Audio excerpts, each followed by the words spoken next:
Napagdesisyon na naming mag-hiking ng mga tropa ko sa Tanay Rizal. Maayos naman yung paakyat namin. Pero napapansit ko na nagdidilim ng langit nung nagsimula kami bumaba ng bundok. 5 oras ang paakyat at mga 4 naman pababa mula bundok. Sabi nung nakausap namin na nagbabantay sa entrance. 2 oras na lang kami mula sa bayan nang bigla kaming salubungin ng bagyo na parang matagal nang nag-aabang ng tamang sandali. Nagsimula lang sa ilang patak pero agad itong naging buhos na parang binuksan ng langit. Narinig ko si Damian sumigaw, "Uy, may kubo!" Isang maliit na bahay kahoy iyon. Kalahating gumuho, nakatayo sa gitna ng kagubatan. Isang bakas ng paang nasa may porch. Sariwa kahit kakasimula pa lang ng ulan. Kumatok si Damian at sa pangalawang katok, bumukas ang pinto ng mag-isa. May kasamang maingay na kaluskos. Sumalubong ang malamig na hangin. Nagkatingin ng kaming tatlo. Nagkibit balikat si Damian at pumasok. Tingin ko, wala nang nakitira. Pinakamasama na, pagdating ng may-ari, sisigawan tayo dahil nabasa natin ang sahig nila. Sabi niya, natawa pa. "Mas gusto ko yung kaysa mamatay sa bagyo," sagot ni Steve sabay pasok. Nag-alinlangan pa ako, pero nang kumidlat sa malapit, mabilis akong tumakbo papasok. Maliit lang ang kubo, hati sa 2 kwarto.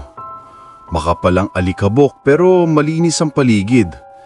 May mga tas at plato na maayos sa pagkakapatong at may cabinet na puno ng lumang damit. May kama sa parehang kwarto. Mukhang may natulog pa kahapon. May garapon sa shelf puno ng itim na likido. Kinuha ni Damian at binuksan. Sobrang baho, napatakip ako ng ilong. ₱500 kung iinumin mo to ha. Biro niya kay Steve na napailing lang. "Pwede bang huwag ka nagbubukas ng kung ano-anong garapon?" sagot ni Steve. "May mga insektong gumagapang sa sahig. Hindi ko alam kung nakakita na ako ng ganito. Kasing itim sila ng likido sa garapon. May 8 paa at maliliit na pakpak. Mahabang antena ang kumikibot-kibot habang gumagapang. Mapuputi ang mata nila, parang sinusundan bawat galaw mo. Nagtatakbuhan sila papunta sa mga maliliit na siwang ng sahig. May kakaibang kilabot akong naramdaman. Parang gumagapang sila sa ilalim ng balat ko." Nakita ni Steve ang lumang fireplace at ilang kahoy sa gilid. Pinapoy niya ang mga panggatong habang si Damian nakaupo lang, kumakalin. "Hindi ka ba talaga tutulong?" inis na tanong ni Steve. "Ayos ka eh," natatawang sagot ni Damian. Umiling si Steve at nagpatuloy. Kinuha nila yung kwartong may fireplace. Hindi ako giniginaw kaya kinuha ko ang nasa kabila. Bago ako makatulog, naririnig ko pa silang nagtatawanan. Nakakatawang mabilis silang tumahimik kahit kanina lang nag-aasaran. Nagising ako sa gitna ng gabi dahil sa kakaibang ingay. Maya-maya pa na-realize kong si Damian pala. Parang namamanikan nagsasalita. Pagpunta ko sa kabilang kwarto, nakita kong nakahiga si Steve.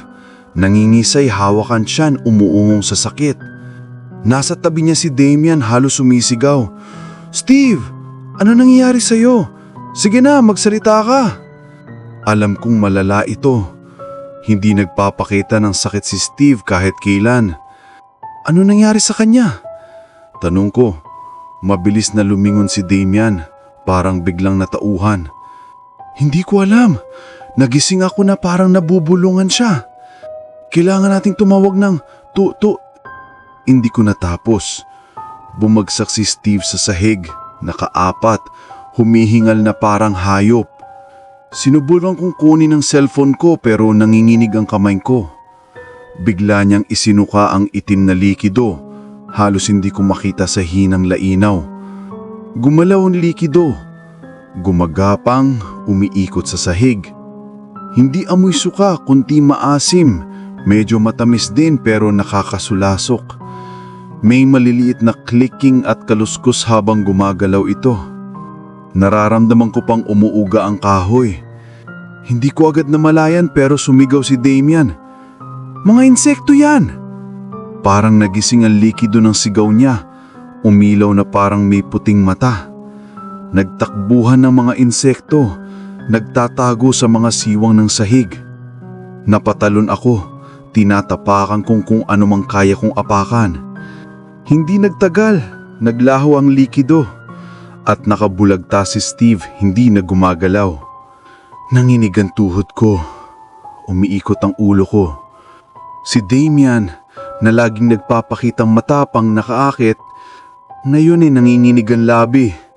Takot na takot ang mata. Tapos bigla pang lumaki ang mata niya parang nagpanik.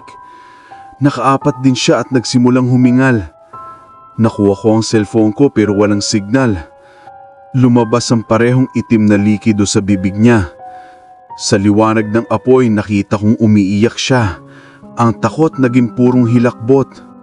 Hindi ko pa nakitang umiyak si Damian kahit kailan. Lumabas ang mga insekto sa bibig niya. Gumagapang, nagtatakbuhan papasok sa mga siwang. Nanginginig ako, malakas ang tibok ng puso ko.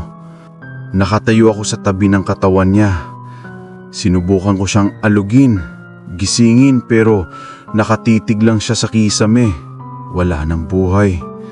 Ako ba ang susunod? Kailangan kong lumayo sa gubat para humingi ng tulong.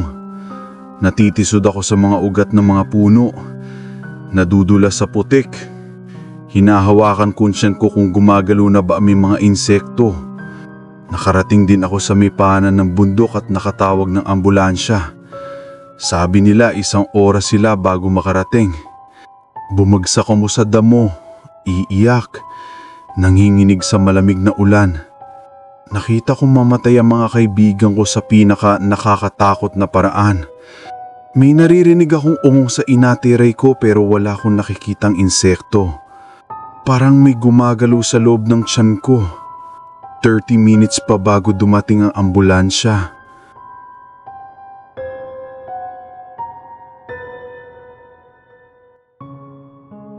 Maraming salamat sa pakikinig, kaibigan. Kung nagustuhan mo ang storya natin ngayong gabi, pwede mo bang bigyan ng like ang video na ito? At kung talagang kinalabutan ka, siguraduhin mag-subscribe para sa mas marami pang kwento galing sa ligaw na kaluluwa.